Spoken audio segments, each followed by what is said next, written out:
बेटा कितना ही बड़ा हो जाए, बाप तो बाप ही रहता है। अब इस वाले डायलॉग को आप कहीं भी फिट कर सकते हो, लेकिन फिलहाल लाइव इवेंट के अंदर तो कुछ ऐसा हो रहा है कि सीएम पंक ने जो मदद करी है रे मिस्टीरियो की, डोमिनिक मिस्टीरियो का पिछवाड़ा सुतवाने में। और आप यहाँ पे देखो भाई, बेल्ट से लिटरली वैसे ही मार रहे हैं। बहुत लोगों की अलग अलग मेमोरीज हैं, कोई अपने सही में पिताजी से ऐसे पिटा है, लेकिन मैं तो बताऊं यार, मैं तो स्कूल में पिटा था अपने, और मैथ्स के टीचर से पिटता था। और वो ये भी बोलते थे, क्योंकि मैं तब पतला था ना, कहते भाई तेरी तो तशरीफ ही नहीं है। तो अब मुझे तो ये वाली मेमोरी याद आ रही है इससे अपनी। लेकिन डोमिनिक मिस्टीरियो के साथ आई थिंक ऐसा पहले भी हो चुका है लाइव इवेंट के अंदर। तो भाई ये कुछ अलग नेक्स्ट लेवल का ही करते हैं। उसके बाद एक विक्ट्री लैब जैसा भी रे मिस्टीरियो और ये सीएम पंक साथ में कर रहे हैं, यहाँ पे कंधों पर उन्होंने उठाया हुआ है। वही सेम सीक्वेंस ही था जैसे अभी मैंने आपको पहले ही बताया था, वो टावल के अंदर जो आ गए थे सीएम पंक, वैसे कुछ था स्टील केज मैच के अंदर ही। बाकी मैच तो कल है धांसू वाला, सीएम पंक और गुंथर के बीच में स्टील केज मैच। बहुत छोटा सा चांस ये भी कि क्या पता वहां पे टाइटल चेंज हो जाए, लेकिन हाँ, एक्सपेक्टेशन ज्यादा कुछ रखनी नहीं है वैसे। Okay, hello chatters, my name is Rohit and you are watching Wrestle Chatter. Welcome guys आपका वॉइस ऑफ रेसलिंग के एपिसोड नंबर 580 में। आज ऑल एलीट रेसलिंग का वर्ल्ड एंड वाला जो पीएलई है वो खत्म हो चुका है। क्या शेन मिकमैन आए हैं जॉन मॉक्सली की स्टोरी लाइन में? तो भैया कुछ तगड़ी चीजें हुई है। पूरा शो देखो, मैंने देखा नहीं है, लेकिन कुछ इंटरेस्टिंग चीजें यहाँ से हुई है भाई। रिकोशे को तो उन्होंने ऐसा दिखा दिया कि ये बंदे की वहां एक फैन जो बैठा होगा ना, उसकी भी ज्यादा इज्जत है रिकोशे से। एक तो ओकाडा ने घूम घूम के जो उनके सिर पे, मतलब उनके चिकनी सतह पे जो तमाचा मारा खींच के, और उसके बाद जब एंड भी हो गया मैच तो ऑब्वियसली वो हार गए। स्वर्व यहाँ पे स्वर्व निकल के आते हैं, जिन्होंने हैप्पी न्यू ईयर बोला रिकोशे को, और किस तरीके से पहले रिंग साइड पे उन्होंने सारे जो टॉयलेट पेपर्स है वो बंटवा दिए, और जैसे ही 1 2 3 करके हैप्पी न्यू ईयर विश किया तो सबने वो टॉयलेट पेपर फेंके हैं। और उसके बाद वो जो आकृति भी बनती है ना भाई, वो सही में बड़ी अच्छी सी लग रही थी। मतलब विजुअली भी मैं कह सकता हूँ अच्छे से सोच विचार करके ये जो सेगमेंट है वो प्लान किया था। और फिर 1-2 सेकंड बाद हालात कुछ ऐसे हैं कि रिकोशे के ऊपर टॉयलेट पेपर बिल्कुल ऐसे टंगा हुआ है जैसे कि उनको किसी ने माला पहना दी हो, और रिकोशे वहां पे बहुत ज्यादा बेइज्जत से फील कर रहे थे। अब बहुत सारे लोगों का सवाल है भाई, ये क्या किया है रिकोशे के साथ? वो WWE कंपनी से AEW में इस रीजन की वजह से गए थे, लेकिन अब मुझे ऐसा कुछ महसूस होना शुरू हो चुका है कि कुछ तो अलग है इस वाली स्टोरी में, वरना इतनी बार कोई बंदा इस तरीके से तो बिल्कुल भी बेइज्जत नहीं हो सकता। ये टॉयलेट पेपर वाले सेगमेंट के लिए बहुत ज्यादा अप्रिशिएट करना पड़ेगा AEW को, क्योंकि आज के टाइम में भी ऐसी यूनिक चीजें निकाल पाना, जब प्रोफेशनल रेसलिंग की हिस्ट्री इतनी पुरानी हो चुकी है, कंसिडरिंग जब भी तुम कोई काम करते हो तुमको सीधा WWE की कॉपी बोलने लग जाते हैं, तो उसके लिए तो भाई इनको प्रॉप्स देने पड़ेंगे। बाकी आज शो पर ऑलमोस्ट 1 साल के बाद केनी ओमेगा का भी रिटर्न हो चुका है। ओकाडा के ही वो सामने सीधा आते हैं। अगर आप NJPW की हिस्ट्री से इनके वाकिफ हो, जिसको कहते हैं कि भाई ये एक लेजेंडरी फ्यूड में से क्या पूरी प्रोफेशनल रेसलिंग की, तो इनकी काफी कुछ कहानी है, तो शायद ये इसको भी आगे इस तरीके से प्रोग्रेस करने वाले हैं। बाकी शो के मेन इवेंट में ही कहानी होने वाली थी कि क्या यहाँ पे वो बड़ा सरप्राइज है जिसका फैंस वेट कर रहे हैं। जॉन मॉक्सली ने अपनी यहाँ पे चैंपियनशिप को डिफेंड करना था, और वो चैंपियनशिप भी क्या है भाई, वो तो सिर्फ ब्रीफ केस लेके आते हैं। तो मेरे को बड़ा फनी सा भी लग रहा था कि टाइटल तो डिफेंड कर रहे हैं, लेकिन एक्चुअल में वहां पे तो कोई टाइटल ही नहीं है। तीनों बंदे जो हैं, ऑरेंज कैसिडी, एडम पेज, जे वाइट, ये सारे जॉन मॉक्सली, डीन एम्ब्रोस के पीछे ही पड़े थे। और आज तो थोड़ी यादें भी ताजा हुई हैं यहाँ पे, क्योंकि शील्ड वाला जो पावर बॉम्ब है वो जॉन मॉक्सली ने आज खुद खाया है। वो जो सिग्नेचर रहता था शील्ड का, वो जो अनाउंसर टेबल के ऊपर मारते थे, तो वैसे उनके साथ सीन किया। बाकी चेले चपाटों ने बहुत मदद करी। मरीना शफीर की भी पिटाई हो गई यहाँ पे, जे वाइट ने मारा तो वो भी हो गया कि एक आदमी ने एक औरत को मार दिया। बाकी एंड में असिस्टेंट मिली उनको व्हीलर यूटा की भी, और उसके बाद जो है मैच वो जीत गए, रिटेन कर लिया। अब यहाँ से कहानी थी कि क्या होगा। सबसे पहले FTR निकल के आते हैं, और आज शो पर रिटर्न हो चुका है। बहुत महीनों पहले अपनी टांगे तुड़वाने के बाद एडम कोपलैंड यानी कि एज आ चुके हैं शो पर वापस। आते ही एक वो जो फेस टू फेस वाला मूवमेंट हुआ, Dean Ambrose, Jon Moxley, Edge और एडम कोपलैंड, इनके बीच में, चार नहीं मतलब 2 ही बंदे हैं, तो वहां पे क्राउड जो है होली शिट के भी चैंट लगा रहा था। बाकी मॉक्सली ने मारा, उसके बाद एज ने भी उनके ऊपर जो स्पीयर रख दिया, और अगेन वही चीज हुई। फिर से शील्ड का यहाँ पे आप यादें ताजा कर सकते हो, क्योंकि जिस तरीके से वो स्टील चेयर का डंडा निकाल के क्रॉस फेस रोमन रेंज के मुंह पे भी लगाया गया है, सेथ रॉलिंस के मुंह पे भी लगाया गया है, तो ये अब जॉन मॉक्सली के ऊपर भी लगाया जा चुका है।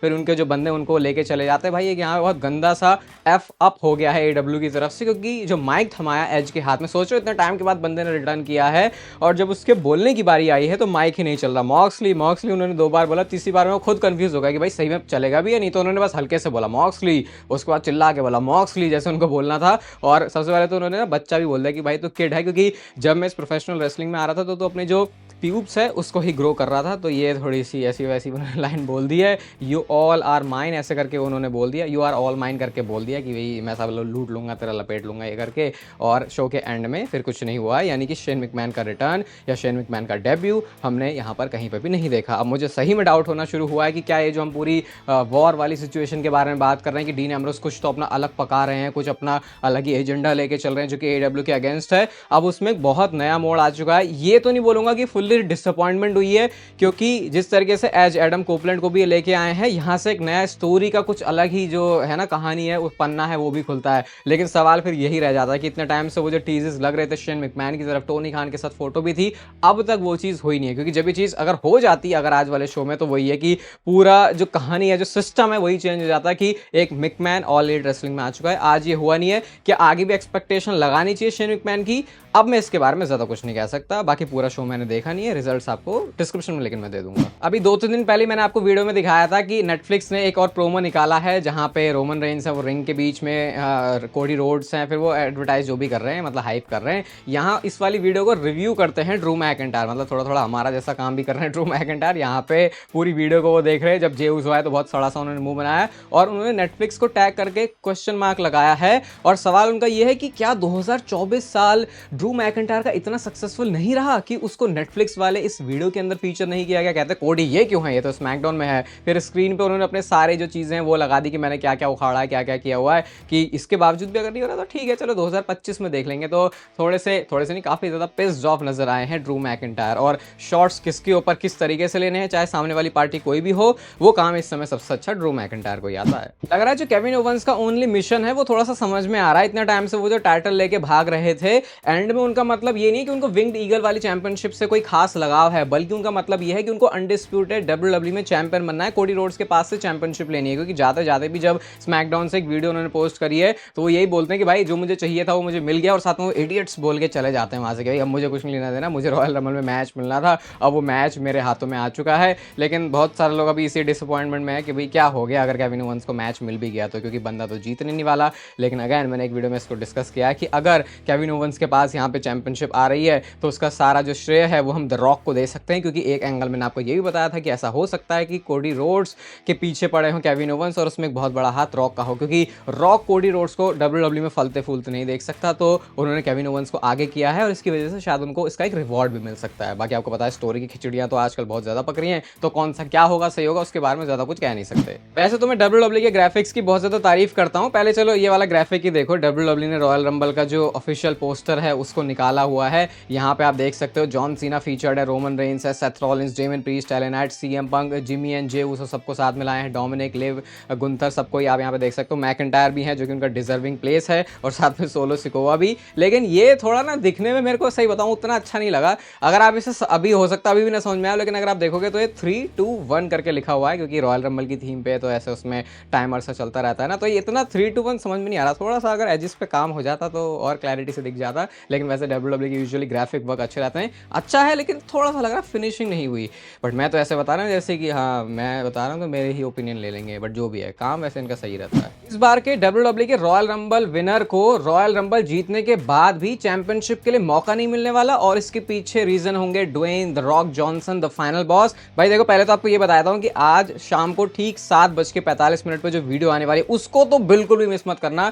साल में इस चैनल पर कोई भी वीडियो मिस कर देना, लेकिन उस वीडियो को बिल्कुल भी मिस मत करना। बस इतना ही आपको बोलूंगा, क्लिक करके एक बार बस 2-3 मिनट के लिए चला लेना और उसके बाद देखना भाई आपको क्या मजा आने वाला है। बाकी क्या है वीडियो किस बारे में वो सब ज्यादा मैं रिवील नहीं करूंगा। शाम को 7:45, और कोई बहुत ज्यादा एग्जैजरेट करके नहीं बता रहा आपको, सिंपली जाके देख लेना। वैसे भी डेली तो आप वीडियो चैनल पर देखते ही रहते हो। बाकी ये जो रॉयल रंबल मैच जीत के भी बंदे को मैच नहीं मिलेगा उसके बारे में बात कर रहा हूँ। यहाँ पे रॉक की इस तरीके से इन्वॉल्वमेंट हो सकती है कि कोई बंदा जीते, अभी वो एक्स बंदा है, ठीक है, उसने रॉयल रंबल जीत ली। अब रॉयल रंबल जीतने के बाद अनडिस्प्यूटेड चैंपियन कोडी रोड्स को फेस करना चाहता है रेसलमेनिया में, अगर हम ये मान के चल रहे हैं कि रॉयल रंबल में वो चैंपियनशिप को रिटेन कर जाएंगे। तो फिर इसके बाद रॉक आएंगे बीच में, बोलेंगे भाई तू क्या है, हट मेरा साइड में, मैं तो कॉर्पोरेट वाला बंदा हूँ, कॉर्पोरेट वाला बंदा, कॉर्पोरेट पावर है मेरे पास, मैं WWE को रन करता हूँ, तो मैं ही कोडी रोड्स को फेस करूंगा अनडिस्प्यूटेड चैंपियनशिप के लिए। तो इस तरीके से एक ये एंगल बैठेगा जो कि ट्रिपल एच के अगेंस्ट जाएगा कि भाई जिस तरीके से कंपनी में चीजें फंक्शन करती हैं उसके आड़े द रॉक आ रहा है, और वो जो एक्स बंदा है वो बंदा हो सकता है जिसके साथ फ्यूचर में WWE रॉक के लिए मैच प्लान करे।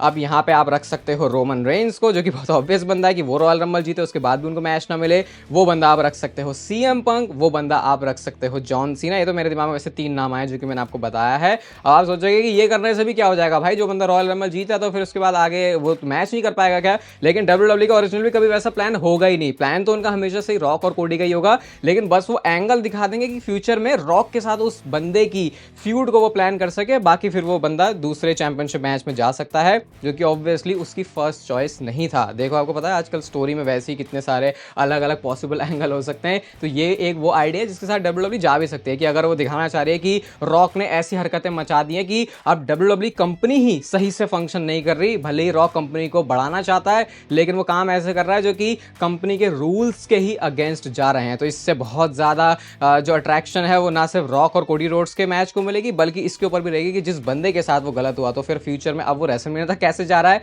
और फिर उसको रॉक के साथ कैसे मैच मिल रहा है। अब तो सही में देख के ऐसा लग रहा है 1 करोड़ से ज्यादा आइडियाज होंगे ट्रिपल एच के पास। अब उनके हिसाब से सबसे बढ़िया कौन है, इतना तो है कि जो भी WWE डिसीजन लेगी किसी ना किसी चीज के ऊपर क्रिटिसिज्म तो जरूर आने वाला है, क्योंकि पार्टीज बहुत सारी बढ़ गई है इस बार। सोलो सिकोवा भाई सस्ता ट्राइबल चीफ क्या बना है, तब से तो ये थोड़े अलग ही किस्म के मौज ले रहा है। अभी ये जो लाइव इवेंट के अंदर ही पेला था सोलो सिकोवा ने इन सबको, तो यहाँ पे आप देखो भाई उन्होंने इंस्टाग्राम की स्टोरी में फोटो डाली है और यहाँ पे यीट करके क्वेश्चन मार्क डाला और हंसने वाली मुझे की यीट ये है तेरा यीट, मतलब अलग ही चल रहा है इनका। तो मन में जो आ रहा है वो कर दे रहे, मुंह में जो आ रहा है वो बक दे रहे, तो इस तरीके से उस सोच के उन्होंने मजे ले लिए हैं। लेकिन जिस तरीके से मार रहे हैं भाई, अब रोमन रेंज के वापस आने का ही वेट करो, क्योंकि प्लानिंग तो इनकी तगड़ी चल रही होगी अब सोलो सिकोवा के सामने। बाकी नेटफ्लिक्स वाले मैच का तो वेट है ही क्या, उला फाला चले जाएगी और चली गई तो फिर सोलो सिकोवा का ये हंसने वाला रिएक्शन तो फिर नहीं होगा। किसी के WWE के रिटर्न की बहुत तगड़ी प्लानिंग चल रही है और अब तो ऐसा लग रहा है कि बहुत ऑब्वियस ही हो चुका है। ये पिक्चर आप देखो जो कि शार्लेट फ्लेयर ने पोस्ट करी है अपने जिम से ही, और यहाँ पे आप देख सकते हो लिखते हैं कि वो लिखती हैं कि तुम्हारे क्या गोल्स हैं 2025 के लिए, मुझे तो अपने गोल पता है, आई नो माइन। और ये फोटो पोस्ट करके वो क्लियर हिंट बोले इसे या डायरेक्टली बता ही रही है कि वो WWE के रिटर्न की बात कर रही है। अभी जो हमने कहानी सुनी है वो सारी है या तो नेटफ्लिक्स वाले शो के लिए या फिर रॉयल रंबल के लिए। आई थिंक सेफ कह सकते हैं कि आने वाले 32 से 35 दिनों के अंदर, 30-35 दिनों के अंदर शार्लेट फ्लेयर का रिटर्न हो जाएगा WWE में। अब देखते हैं वो किस वाले स्पॉट के लिए है। उड़ती उड़ती पुराने टाइम की खबर अब आई है और सर्वाइवर सीरीज का जो हमने वॉर गेम्स वाला मैच देखा था जहां पे सीएम पंक ने ज्वाइन किया था ब्लड लाइन को वॉर गेम्स मैच के लिए, डॉक्टर क्रिस फेदरस्टोन का ये कहना है कि ओरिजिनली वहां पर सीएम पंक होने ही नहीं वाले थे, बल्कि जो नेम वहां पे होता रोमन रेंज की ब्लड लाइन के अंदर, ओजी ब्लड लाइन के अंदर, वो नाम था कोडी रोड्स का। अब जितना मुझे मेरी मेमोरी में याद आ रहा है, हमने ये भी कहीं ना कहीं से सुना था कि WWE ने शुरुआत से ही सीएम पंक को उस वाले स्पॉट के लिए प्लान किया था। ऐसा नहीं था कि WWE ने कोई प्लान में चेंज किया है, बट आई थिंक इस रिपोर्ट के बाद मैं ये मान सकता हूं कि सबसे पहले WWE के दिमाग में आइडिया कोडी रोड्स का आया था, लेकिन फिर जाके उन्होंने उस प्लान को चेंज कर दिया, लेकिन बहुत टाइम पहले से एडवांस में, कि अब ये सीएम पंक और रोमन रेंज की भी अलग स्टोरी चलाना चाहते हैं। और जिसके बाद उन्होंने फेवर वाली चीज देखी, तो देख रहे हो सिर्फ एक स्टोरी लाइन में चेंज की वजह से पूरी कहानी ही चेंज हो जाती है। वरना सीएम पंक कभी इस ब्लड लाइन के मिक्स में आते ही नहीं, ना हमको फेवर पता चलता और ना हम ये कह पाते कि रेसलमेनिया 41 में शायद सीएम पंक और रोमन रेंज का भी मैच हो सकता है। बाकी इस वीडियो के लिए यहीं तक, शाम वाली 7:45 पर चैनल पर भाई अपनी जो अटेंडेंस है, जो प्रेजेंस है वो दिखा देना। ये वीडियो आपको अच्छी लगी तो इसे लाइक कर दो, चैनल को सब्सक्राइब कर दो ऐसी और मस्त वीडियोस के लिए, और तब तक फिर लेते रहो जिंदगी के मजे।